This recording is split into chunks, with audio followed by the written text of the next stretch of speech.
प्रेमी भाई बहन, बहुत ही शुभ अवसर है। आज बहुत सारे काम पीछे छोड़ करके सत्संग के इस बड़े पावन अवसर पर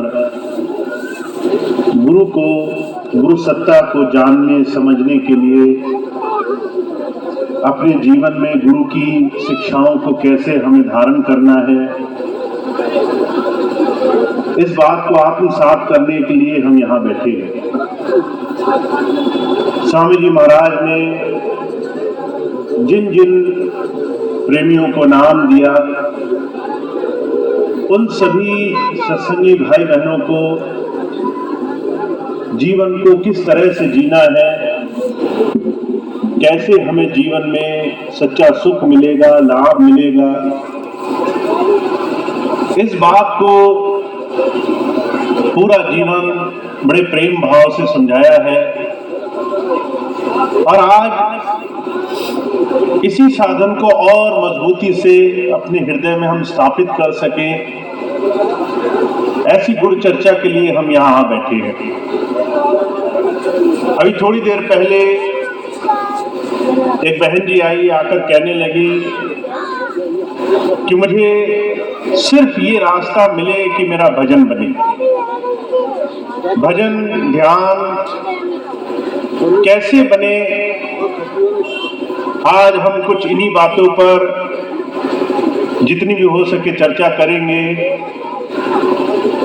गुरु जब हम पर दया करके नाम देता है तो हमारे जीवन में अंतर साधना से हमें कुछ और रहस्य, कुछ और भेद भी समझाना चाहता है।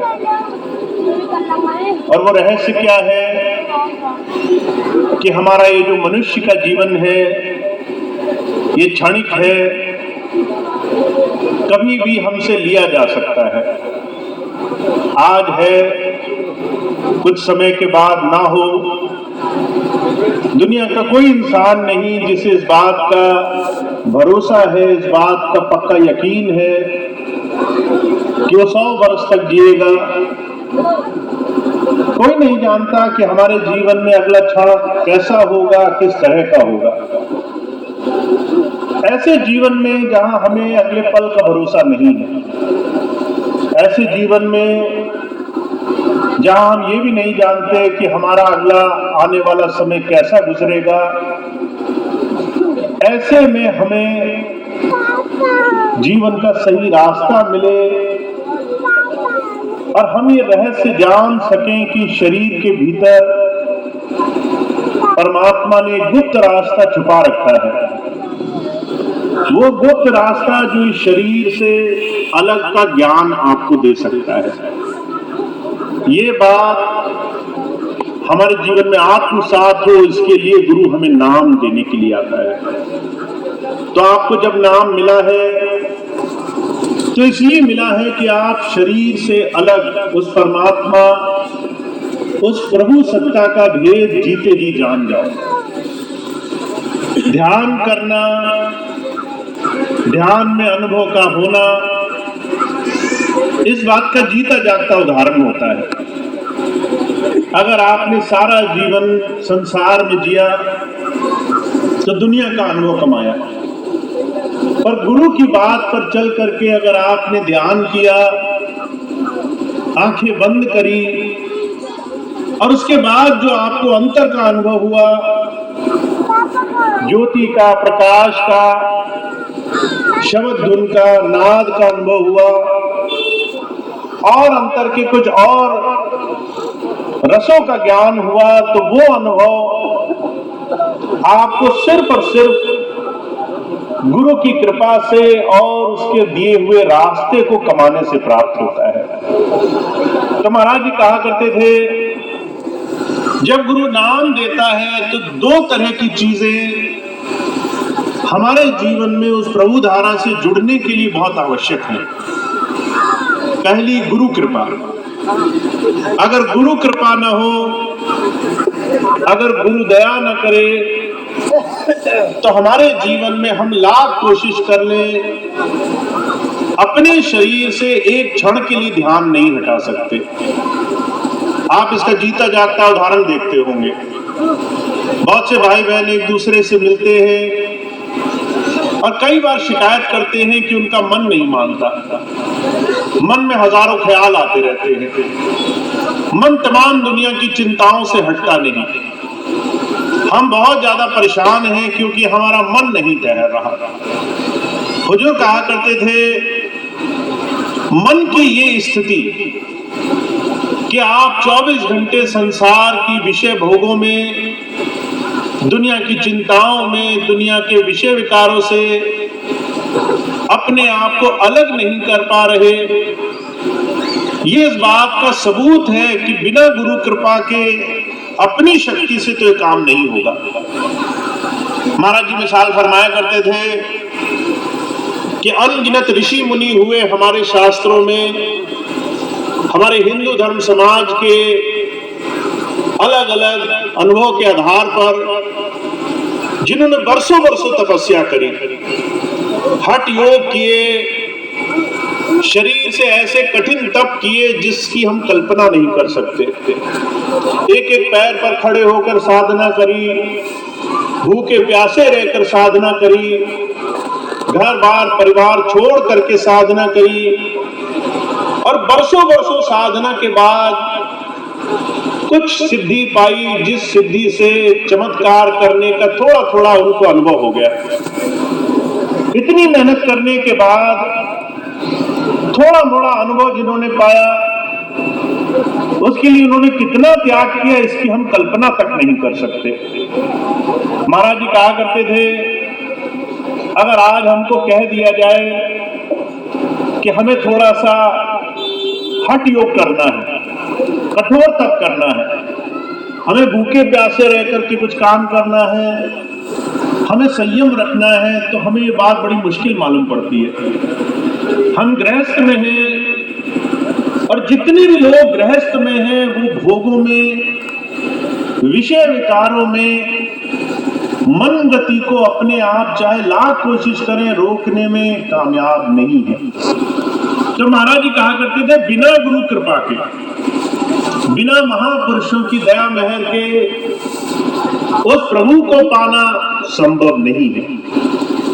और महाराज जी एक और बात कहा करते थे, गुरु कृपा, उसके साथ साथ एक दूसरी चीज की बड़ी भारी आवश्यकता होती है, वो होती है आत्म कृपा की। हमारा अपने जीवन में अपने आप को गुरु के रास्ते पर चलाने के लिए कितना ईमानदारी, कितनी सच्चाई, कितनी प्रेम भावना से जुड़ाव बना है। गुरु कृपा मिलना बड़े भाग्य से और गुरु की दया मेहर से संभव हो जाता है, और उसके बाद भी अपने आप पर, अपने आप के जीवन को गुरु के बताए रास्तों पर चलाने में कई बार कोई भी मेहनत नहीं करना चाहता। तो जो कहा करते थे, उस प्रभु प्राप्ति के रास्ते में, भजन सिमरन ध्यान साधना बनाने के रास्ते में गुरु कृपा और उसके बताए हुए रास्ते पर चलने का रास्ता जीवन में आचरण में आ जाए, इसकी बड़ी भारी आवश्यकता है। जब तक हम गुरु की शिक्षाओं पर अमल नहीं करेंगे, तब तक हमारे जीवन में नाम की कमाई का साधन नहीं बनेगा। अब आप सोचते होंगे, हम तो गुरु जी की बात मानते हैं, हम तो गुरु की बात पर पूरा पूरा जीवन चलते हैं, और बेशक बहुत से भाई बहन हैं जो गुरु की बात पर अपना जीवन जी रहे हैं। आज के समय में इस बात की परख करना बड़ा आसान है। शहंशाह जी महाराज कहते हैं, गुरु की बात पर आपने अमल किया, इस बात की परख क्या हो सकती है? हमें कैसे पता चलेगा कि हमने गुरु जी का नाम लिया है? हमें कैसे पता चलेगा कि हम जो ध्यान साधना कर रहे हैं वो सही दिशा में जा रही है कि नहीं जा रही? शहंशाह जी महाराज कहते हैं, गुरु जी का नाम अपने जीवन में धारण करने से मन गति रुकने लग जाती है, मन में ठहराव आने लग जाता है, चिंताएं समाप्त हो जाने लगती हैं, भौतिक संसार की चाह, इच्छाएं, कामनाओं में अंकुश लगने लग जाता है। इसलिए शहंशाह जी महाराज कह रहे हैं, अगर आपके दिल में ख्याल आए कि मुझे नाम कमाना है, तो उसके लिए जीवन में गुरु की बात का पालना बहुत आवश्यक है। और पाल रहे हैं या नहीं पाल रहे, गुरु की बात का आचरण कर रहे हैं या नहीं कर रहे, इसकी परख है। का चाह गई, चिंता गई, मनवा बेपरवाह, जिसको कुछ नहीं चाहिए सो शाहनकुशा। अगर हमने गुरु जी का नाम कमाना है और हम रोज अभ्यास कर रहे हैं, तो हमारे अंदर ये दो चीजों का आना बड़ा जरूरी है। एक तो चिंताएं मिटने लगेंगी। अगर हमारे मन में अभी भी चिंता लगी है, इसका मतलब भरोसा बनना शुरू नहीं हुआ। स्वामी जी महाराज बड़ी सुंदर मिसाल फरमाया करते थे। अगर आप ट्रेन का, रेलगाड़ी का सफर करो और अपने साथ सामान ले जाओ, जब रेलगाड़ी में बैठ जाओ, ट्रेन में बैठ जाओ, फिर भी सामान उतार करके नीचे न रखो, पूरा जो है सफर अपना सामान सर पर उठाकर घूमो, बोझ में पूरा सफर तकलीफ में कटे, तो इसमें गलती किसी और की नहीं है। वो बोझ उतार करके हम आसानी से भी सफर कर सकते हैं। संसार की चिंताएं, संसार के विषयों का भोग, दुनिया की तमाम बातों का जो भी हमारे मन पर प्रभाव है, ये वो चिंताएं हैं जो हमें गुरु नाम से जुड़ने नहीं देती। मैंने कई ऐसे भाई बहनों को देखा जो इस बात से चिंतित हैं कि उनका आगे का जीवन कैसा होगा, उनका भविष्य कैसा होगा, उनके बच्चे पढ़ लिख जाएंगे कि नहीं लिख जाएंगे, उनके रोग मिट जाएंगे कि नहीं मिट जाएंगे, उनके जमीन जायदाद के मुकदमे छूटेंगे कि नहीं छूटेंगे, उनका पेट दर्द ठीक होगा कि नहीं होगा।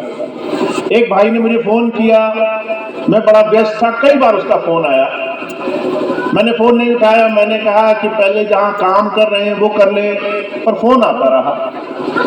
जब बहुत देर बाद मुझे लगा ये फोन आना बंद नहीं होगा, मैंने फोन उठाया। वो भाई पूछता है, मुझे ये बताइए मेरे सर का दर्द ठीक कैसे होगा।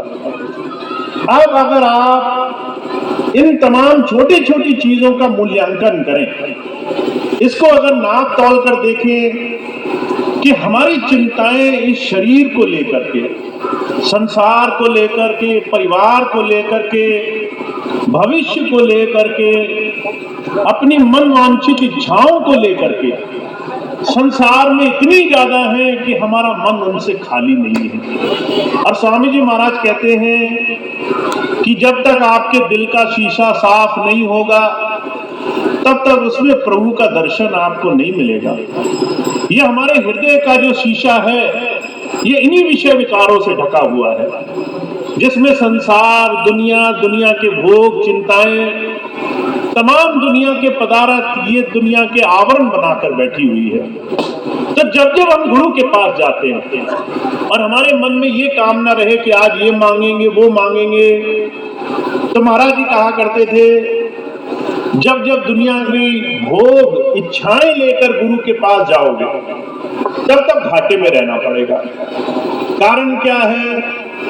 कोई बहुत बड़ा सेठ है जो सारी चीजें दे सकता है, उसके पास जा करके आप क्षणिक सुख मांगो जो आपको ऐसे भी मिल जाना है, तो वो मौका, वो समय, वो सुनहरा अवसर आपके हाथ से हर पल निकलता है जब आप दुनिया की चीजें मांग मांग करके अपना समय बर्बाद करते हो।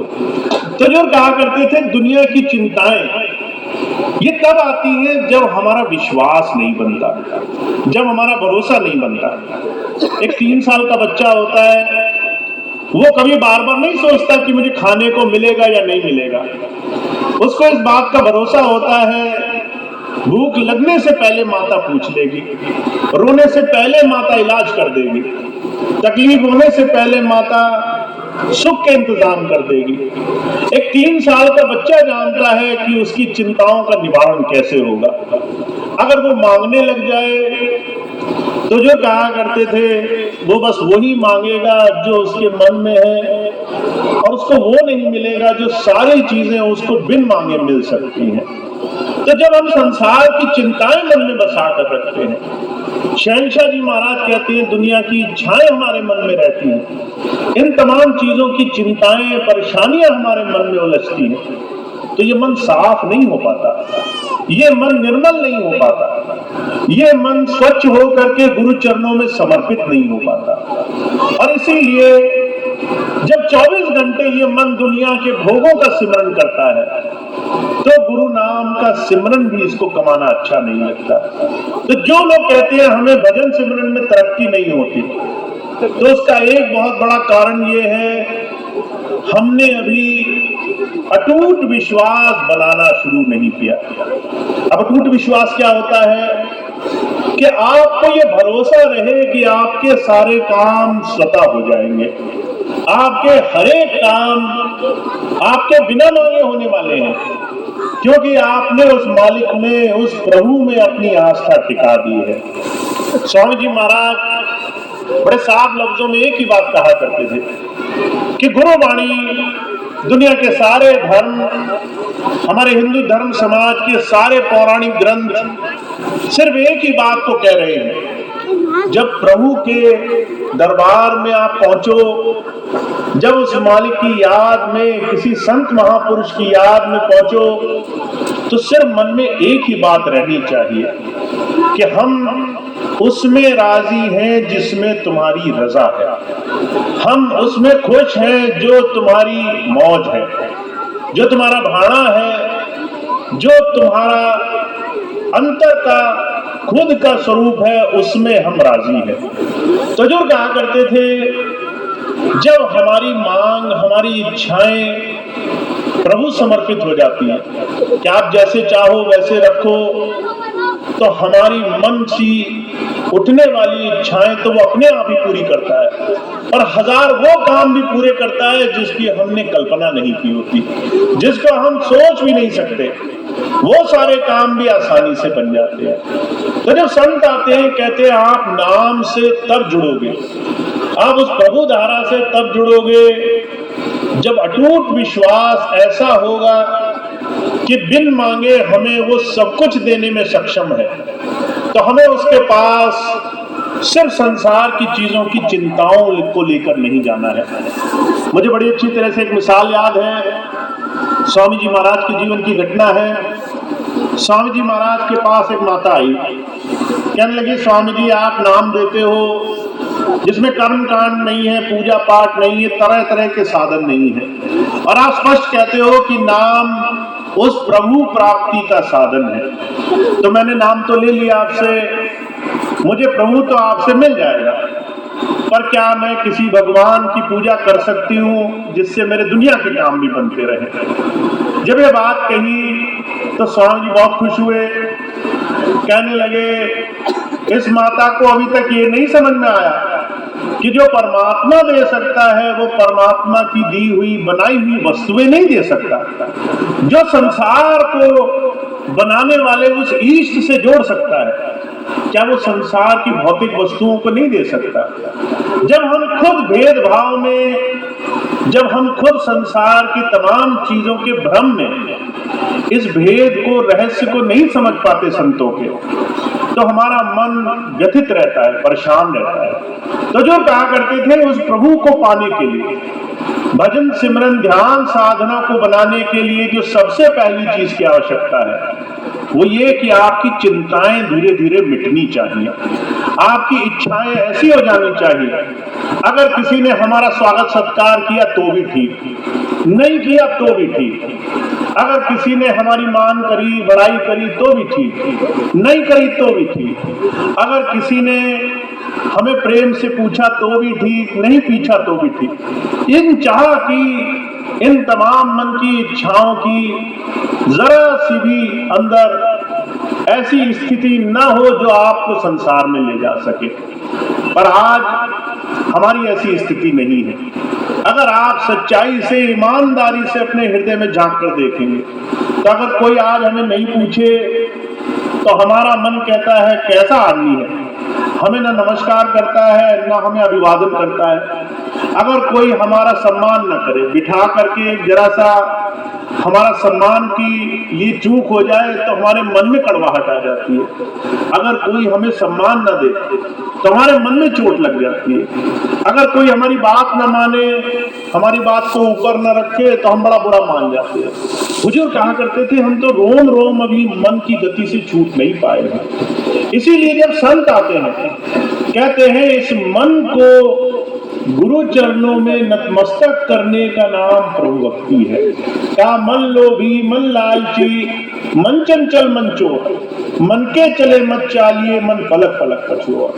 अगर आप चाहते हो कि गुरु का नाम प्रकट हो आपके हृदय में, अगर आप चाहते हो जब आप मुनकर बैठो तो ध्यान बनने लगे, अगर आप चाहते हो मन इतना निर्मल हो कि गुरु के अलावा किसी और की जरूरत न मालूम पड़े, तो जो कहते हैं इस मन गति से छूटने का इलाज करो। इस मन गति से बचने के लिए गुरु के वचनों की पालना शुरू करो। तो जब संत आते हैं, कहते हैं गुरु किस बात को धारण करने की बात कहता है? पहली चीज शरणागत। तुम उसकी बात को अपने जीवन में ऐसे बसा लो जैसे यही मूल मंत्र है। गुरु जी ने कहा उसके भाड़े में रहना है, तो उसके बाद ऐसा टूट विश्वास हो कि हमारे जीवन में हर एक काम, अगर हमारे जीवन में सुख आ रहा है वो भी प्रभु की इच्छा है, अगर हमारे जीवन में दुख आ रहा है तो वो भी प्रभु की इच्छा है। हमारे जीवन में आज अगर अच्छा हो रहा है या कल बुरा हो रहा है तो दोनों ही काम उस प्रभु की मौज में है और दोनों में ही उसकी दया मेहर बनी हुई है। वो दुख में हजार परेशानियों को हल्का करके और सुख में हमें उन तमाम चीजों के आनंद में, उनके आनंद को सहज भाव से हम अपने जीवन में पा सकें, ऐसा आचरण बनाने के लिए हमारे पास आता है। तो आज जब जब कोई हमारे मन में विचार आए कि हमें गुरु का नाम कमाना कैसे है, तो आपके लिए पहला सबसे बड़ा मूल मंत्र होना चाहिए कि हम गुरु की शरणागत कैसे हो, कैसे गुरु की बात को जीवन में अपना करके ज्यादा से ज्यादा लाभ कमा सके। महाराज जी के जीवन की घटना आती है, विश्व धर्म सम्मेलन हुआ दिल्ली में, अलग अलग पंथों के अलग अलग धर्म के धर्म गुरु आए, शंकराचार्य आए, बड़े बड़े ऋषि मुनि आए, बहुत सारे महापुरुषों का एक बड़ा सुंदर समागम लगा। सबने अपनी बात कही, महाराज जी की बहुत तारीफ करी। जब महाराज जी से कहा गया बोलने को, तो महाराज जी का बड़ा सम्मान था संत समाज में। महाराज जी ने जब अपनी बात कहना शुरू किया तो कहने लगे, काला मेंढा कापड़ा, काला मेंढा वेश, गुनाहों भरा मैं फिरा, लोग कहें दरवेश। कि मेरे कपड़े देख रहे हो, ये भी चिट्टे साफ सुथरे नहीं है। मेरा रूप रंग देख रहे हो, कोई मैं सबसे सुंदर इंसान नहीं हूँ संसार का, मेरे अंदर कोई योग्यता नहीं है। मैं साधारण पुरुष हूँ जिसे परमात्मा ने चुन लिया है अपने काम करने के लिए, इसमें भी मेरी कोई बड़ाई नहीं है। वो मुझसे अपना काम करा रहे हैं और काम कोई और करा रहा है और लोग समझ रहे हैं कि मैं कितना बड़ा महात्मा हूँ। ये महाराज के पाल सिंह जी के वचन है। और महाराज जी इस बात को बड़ी विनम्रता से कहा करते थे कि भाई मैं कुछ नहीं हूँ, मैं सिर्फ उस परमात्मा का भेजा हुआ सेवादार हूँ। वो सेवक करने के लिए, उसने अपनी चाकरी करने के लिए मुझे लगाया हुआ है। जो भी संसार में दुखी है उन्हें सही रास्ते पर कैसे लगाना है। तो जब जब आप संतों महापुरुषों के जीवन को देखोगे, विनम्रता से, प्रेम से, वो शरणागत भाव से भरा होता है। ऐसे संतों के जीवन से हम क्या सीख सकते हैं? ये कि हम जब गुरु के पास आए, जो लेने के लिए आए वो भी इन्हीं रास्तों से हमें प्राप्त होगा। अपने जीवन को विनम्र बना करके, प्रेम भाव से जोड़ करके, गुरु की बात, गुरु की याद को अपने जीवन में धारण करके। तो जो कहा करते थे हमारे आचरण में गुरु सेवा, गुरु की याद, उसकी रजा में रहना, सबसे प्रेम भाव से अपने जीवन को जीना, ये बड़ा साधारण सा नियम होना चाहिए।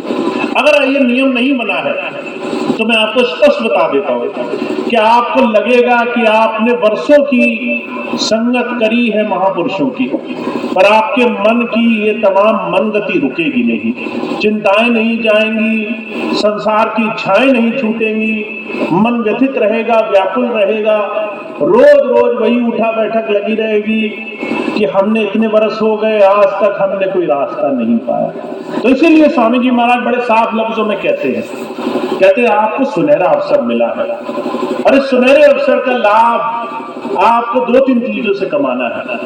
पहली चीज ये, भूल करके भी ये न मानो कि आपने बहुत कुछ पा लिया है। आप बहुत कुछ पाने के इरादे से आए हो, बहुत कुछ पाने के लिए गुरु के पास आए हो, और जितना अभी तक मिला है उससे बहुत कुछ पाना बाकी है, उससे बहुत कुछ उसकी दया से अभी मिलेगा। और जब कोई उस भाव से गुरु के पास हर रोज अपना जीवन जीता है, तो जो कहा करते थे आपकी हर एक दिनचर्या, हर एक दिन आपके लिए प्रभु भक्ति का साधन बन जाएगा। तो आप सबको, जिन भाई बहनों को नाम मिला है, पहली चीज तो ये, कभी इस भाव को मन में ना आने दें कि हमें बहुत समय हो गया तो हमने सब कुछ पा लिया, अब कुछ पाना शेष नहीं है। आप इस भाव से गुरु के पास रहें कि आपको जो मिला है वो गुरु कृपा से मिला है, और जो अभी आगे मिलेगा वो सिर्फ शरणागत भाव से मिलेगा, सिर्फ उसकी दया महर में जुड़े रहने से मिलेगा।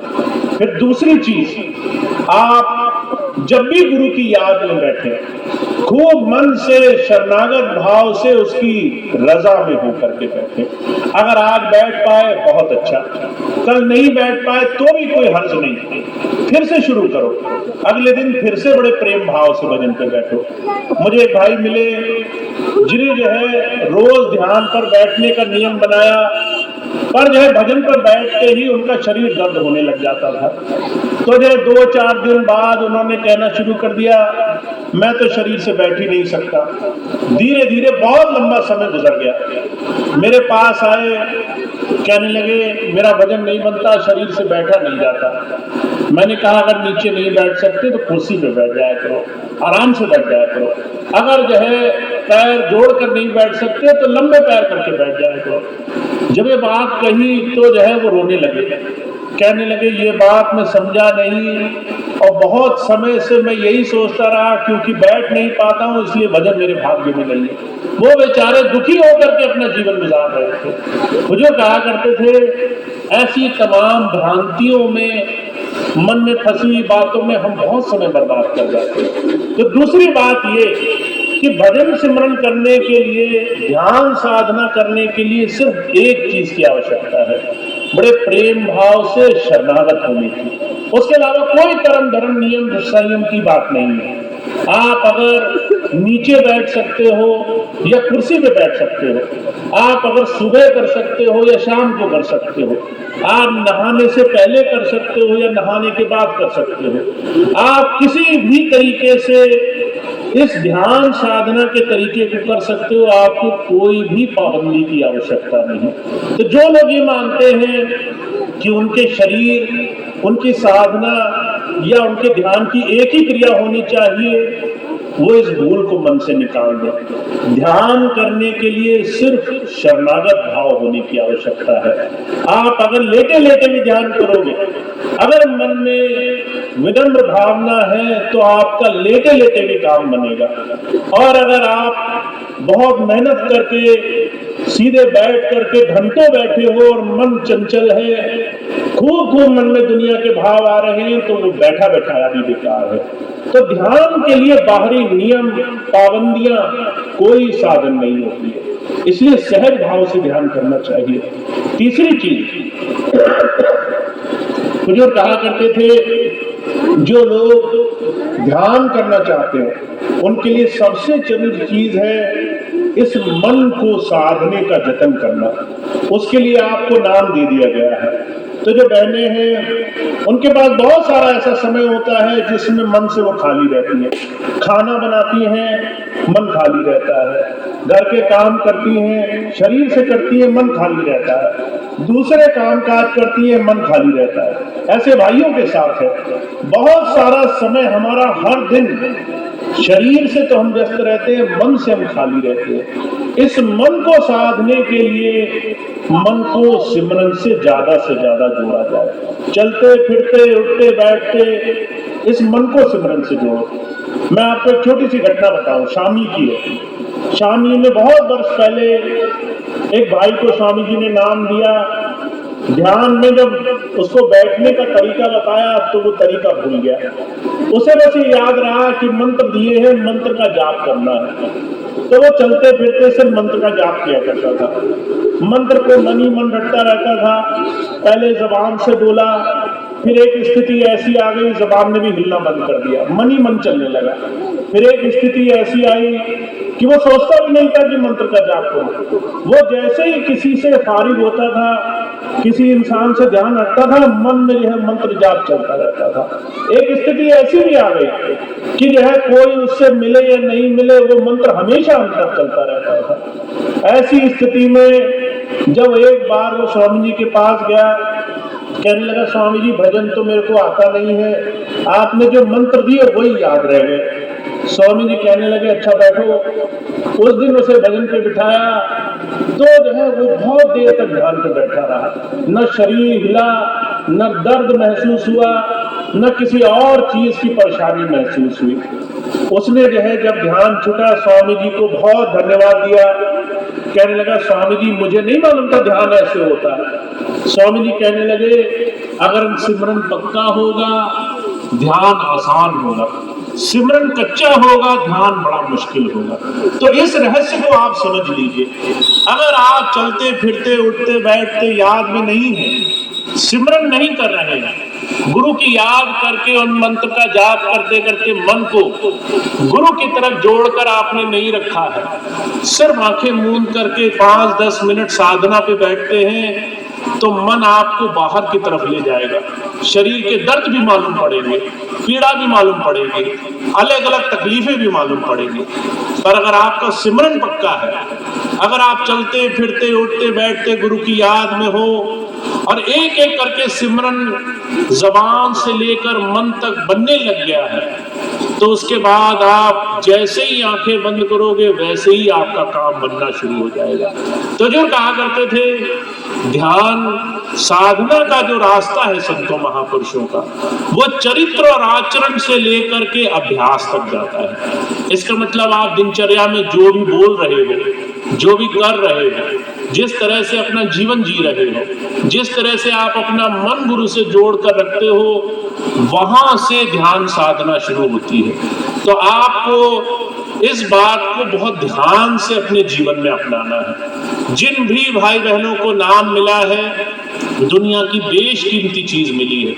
हुजूर कहा करते थे मरते समय लोग दुनिया की दौलत, ऐशो आराम, सुख साधन भी दें तो भी उस काल गति से कोई छुड़ा नहीं सकता है। उस वक्त छुड़ाने वाला अगर कोई एकमात्र साधन है तो गुरु का दिया हुआ नाम है।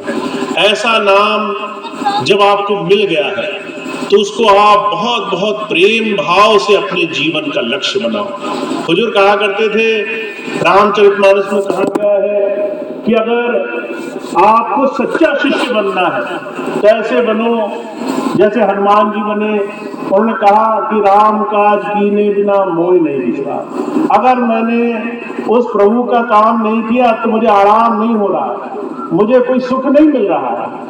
तो आपको अगर गुरु जी का नाम हर रोज ले ना लो तब तक आपको शांति नहीं होनी चाहिए। आपको लगना चाहिए कि आज का काम पूरा नहीं हुआ मेरा, इसलिए मुझे नाम तो लेना ही है, चाहे 2 मिनट लूं चाहे 2 घंटे लूं, ये मेरे ऊपर है, पर मुझे बिना नाम लिए आज का दिन पूरा नहीं करना है। तो आप जिस दिन ये नियम बना लोगे, जिस दिन आप 2-3 चीजें जो मैंने आज आपकी सेवा में रखी उनका पालन कर लोगे, उस दिन आपके सारे काम सहजता से बनने लग जाएंगे। तो जिन्हें नाम मिला है वो बहुत भाग्यशाली है।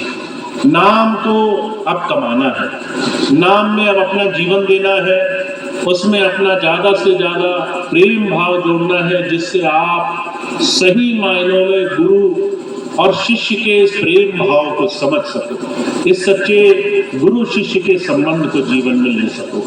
तो ये बहुत ही गूढ़ विषय है और आप जितना इस पर सही मायनों में चिंतन मनन करोगे उतना ही गुरु के दिए हुए रास्ते को जीवन में अपना पाओगे। तो आज बहुत शुभ घड़ी है, आप बहुत दूर दूर से आए हैं और बहुत समय के बाद आज इस क्षेत्र में सत्संग का आयोजन हुआ है और ये सत्संग और गुरु चर्चा आपके जीवन का अभिन्न अंग बन जाए, आपके जीवन का बहुत बड़ा हिस्सा बन जाए। इसके लिए अब आपको अभ्यास को अपने जीवन का बहुत ज़रूरी हिस्सा बनाना है और अगर आप इस चीज़ को करेंगे तो मैं आपको सही बात बताऊं, आपको जो भी तकलीफ परेशानी होती है उसका आपको एहसास तक नहीं होगा। सारे काम आपके जीवन के सहजता से बनने लग जाएंगे। तो इतनी बात थी जो मुझे आपके सामने रखनी थी। अब एक दो सूचनाएं और हैं, मैं आपको बताऊं, आप थोड़ा सा उनका लाभ उठाएंगे। आप सबको मालूम है आज कई वर्षों के बाद यहाँ सत्संग हुआ है और बहुत समय के बाद दोबारा से आपका और हमारा दोनों कार्य सिर्फ कर्म कांड बन जाएंगे, सिर्फ बाहरी साधन बन जाएंगे, उसकी जो सुंदरता है वो वहीं समाप्त हो जाएगी। तो गुरु प्रेमी होना, गुरु भाई बहन होना, गुरु चर्चा होना, ये इस बात पर निर्भर करता है कि कितना हम अपने आप को अपने गुरु की बात से जोड़ने के लिए प्रयास कर रहे हैं। इस बात को मैं आचरण में देखता हूँ और इस स्तर पर देखता हूँ कि जब भी कहीं सत्संग आयोजन होता है, जहाँ जहाँ भी आज स्वामी जी महाराज के आश्रम हैं, जहाँ जहाँ भी सेवादार हैं, वहाँ आपसी प्रेम, आपसी भाईचारा बहुत कम हो गया है। भाई बहन एक दूसरे के साथ मिल बैठने को राजी नहीं है। लोग एक दूसरे को प्रेम से पुरानी बातें भूल करके अपनाने को राजी नहीं है और ये एक बहुत बड़ा कारण है जिससे संत महापुरुष या कोई सिद्ध पुरुष, कोई महात्मा वो आपके पास नहीं बैठेगा, क्योंकि किसी भी महापुरुष को आपका सामने किया हुआ कार्य नहीं देखना है, उसको ये देखना है कि आपके और दूसरे गुरु प्रेमियों के अंदर कितनी समरसता बन गई है। तो मैं अगर आपके बीच में आया हूँ तो मेरा सिर्फ एक चीज पर ध्यान रहता है, कितना आप एक दूसरे को अपना सकते हो, कितना एक दूसरे को प्रेम भाव से गुरु की नजर से देख सकते हो। जब आप स्वामी जी के पास जाते थे तो आदर में, सम्मान में, हमारे तरह तरह के जो भी हमारे मन की चीजें होती थी सब नतमस्तक हो जाते थे।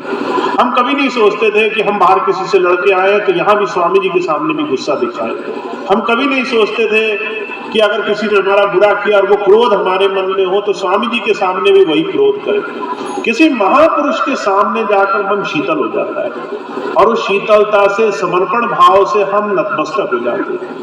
ऐसा प्रेम भाव गुरु प्रेमियों के बीच में होना चाहिए, क्योंकि अगर आप ये मानकर चलते हैं कि आप गुरु का काम कर रहे हैं, आप इस संसार में प्रभु का काम कर रहे हैं, तो आपके बीच में और दूसरे प्रेमी सत्संगी भाई बहन के बीच में गुरु जी हमेशा आपको नजर आने चाहिए। इसका मतलब है आपकी बोली, आपकी भाषा, आपका एक दूसरे के साथ जुड़ाव बड़ा प्रेम पूर्ण होना चाहिए। और मैं इस बात के लिए बहुत मन से हमेशा कामना करता हूँ कि हम सब स्वामी जी के नाम लेवा प्रेमी भाई बहनों के जीवन में वो प्रेम भाव समरसता हो। क्योंकि चाहे आप मुझे किसी भी रूप में देखते हो, मुझे एक चीज की बड़ी मेरे अंदर एक किस्म की कमी है कि जब मैं देखता हूँ कि लोग गुरु प्रेमी भाई बहन सत्संग में आके भी आचरण में गुरु भाव को नहीं ला पाते और एक दूसरे को बड़ी हीन दृष्टि से, एक दूसरे को बहुत सांसारिक दृष्टि से देखते हैं, बुराइयां ज्यादा देखते हैं, अच्छाइयों पर नजर नहीं रखते। तो फिर उस समय मुझे लगता है कि हम जब गुरु की शिक्षाओं पर चल नहीं रहे तो मेरा वहां क्या काम है।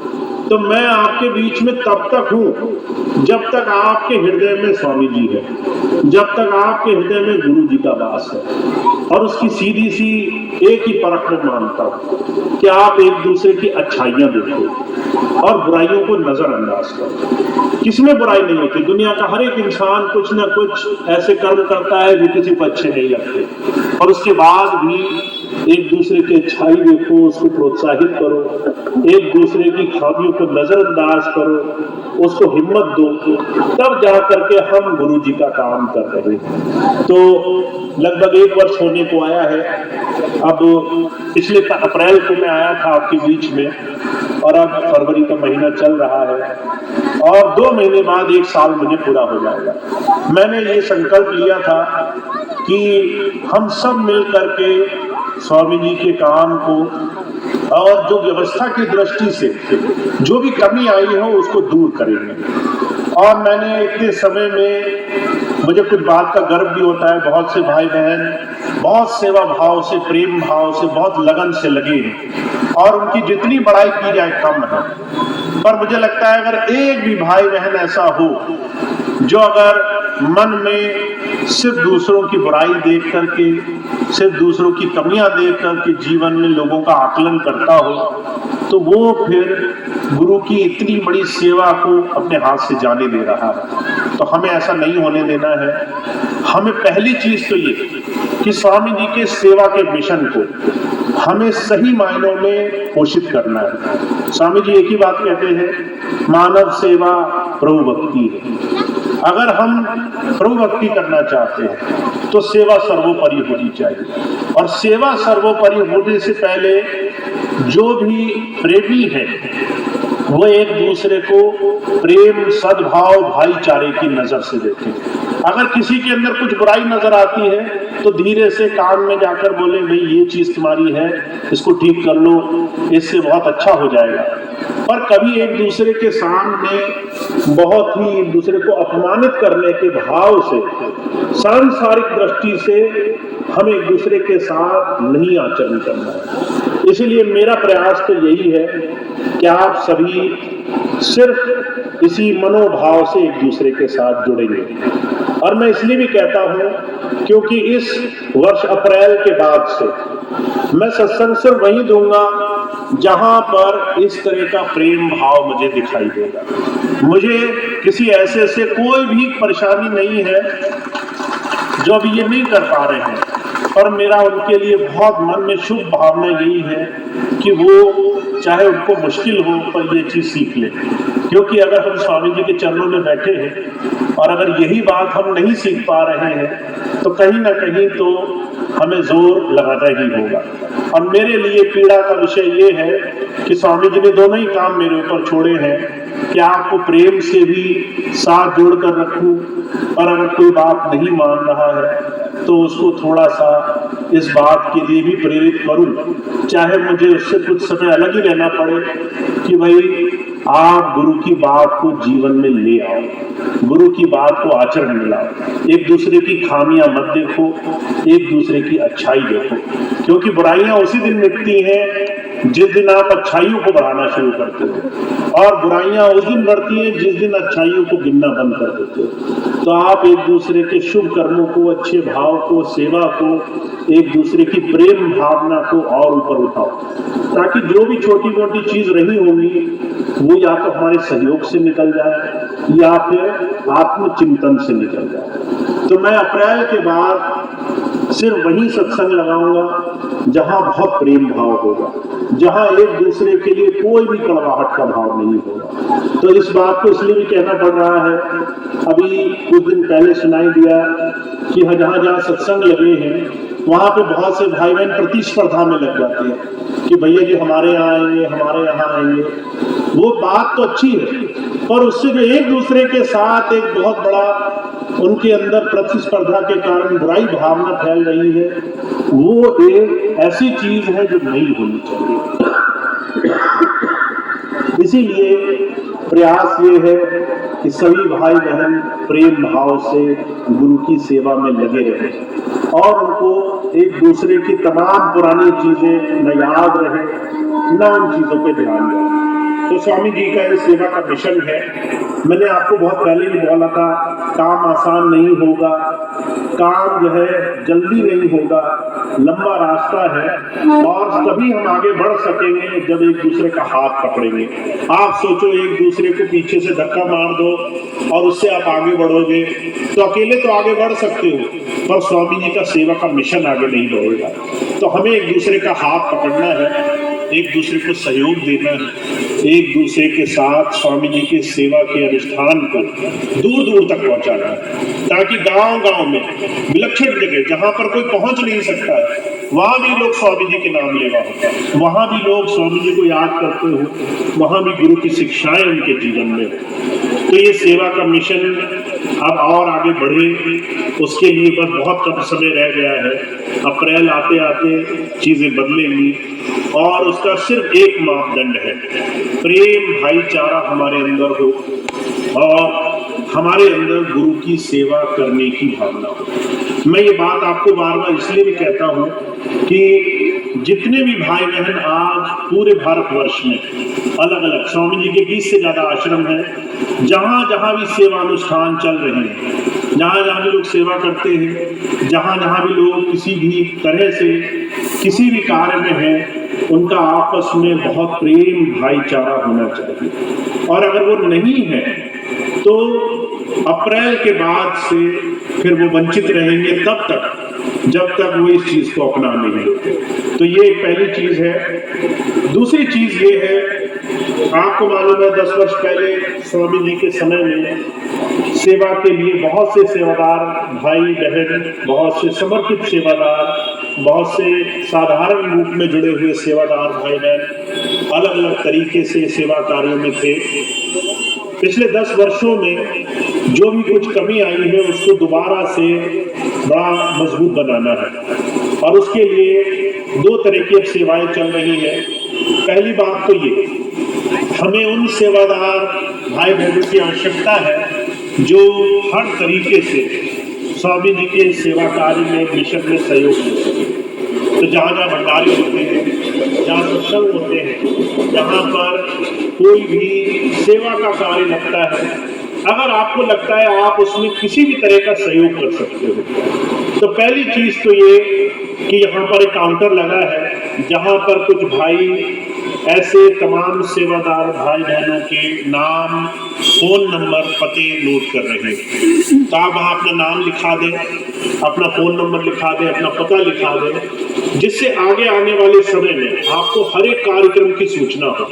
जहां भी पूरे भारतवर्ष में जहां भी कार्यक्रम लगे आपको सूचना पहुंचे, आपको पहले से पता हो कि ऐसे ऐसे सत्संग, ऐसे ऐसे भंडारे होने हैं, मैं सेवा पर जाऊं कि नहीं जाऊं, कितने दिन के लिए जाऊं, आपको हर तरह की व्यवस्था के लिए पहले से सूचना हो और आप हर तरह की सेवाओं में अपना जो भी सहयोग दे सकते हो, कितना भी दे सकते हो, वो मौका आपको मिले। तो दोबारा से सेवा अनुष्ठान में आगे बढ़ने के लिए पहली चीज तो ये, आप अपना नाम लिखाएं, नाम, फोन नंबर, पता लिखा देंगे ताकि आपको सूचना पहुंच सके। तो जिन भाई बहनों ने लिखा दिया है पिछले 3-4